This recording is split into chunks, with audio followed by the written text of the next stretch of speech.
Certains me reprocheront d'être assez agressif en ce qui concerne la science politique, en disant que finalement, bon voilà, pour mettre en question la sociologie, la science politique, les sciences sociales, au nom de l'astrologie, de votre astrologie, etc. Mais c'est oublier que l'astrologie est bafouée, est sur la défensive, elle est rejetée, elle est méprisée.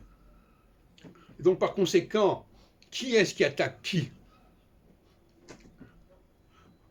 Dans cette phase équinoxiale, dont nous sortons, puisque nous sommes maintenant en phase solsticiale, mais toujours pour des périodes relativement courtes de 7 ans, en phase équinoxiale, l'astrologie considérée par tout le monde, tous les gens sérieux, comme quelque chose de totalement secondaire, la dernière roue du carrosse, et qu'il vaut mieux négliger et laisser de côté.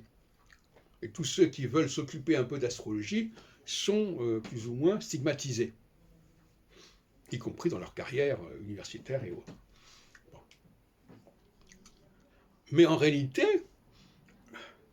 cette doxa anti-astrologique, c'est bien l'astrologie qui l'a subie. Et donc elle a le droit de se protéger. Donc vous voyez bien qu'à ce moment-là, est-ce que c'est elle qui attaque ou c'est elle qui se protège? Voilà la grande question. Se protéger, c'est aussi il faut parfois, pour se protéger, il faut attaquer. Tout le problème est là. Donc vous voyez bien que mes analyses concernant la situation en Ukraine, en Russie, etc., elles peuvent être répercutées au niveau de l'astrologie. Et parfois, on ne sait plus qui fait quoi. Certains diront, c'est lui qui est-ce qui attaque? Qui est-ce qui attaque? Qui est-ce qui fait la guerre?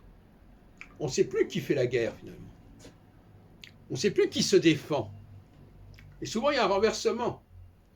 Celui qui attaque, celui qui résiste et qui se défend va être perçu aussi comme un attaquant. Et donc l'attaquant qui avait abusé de ses droits et qui avait imposé sa loi aux dépens de certaines populations, il apparaît comme celui qui se défend.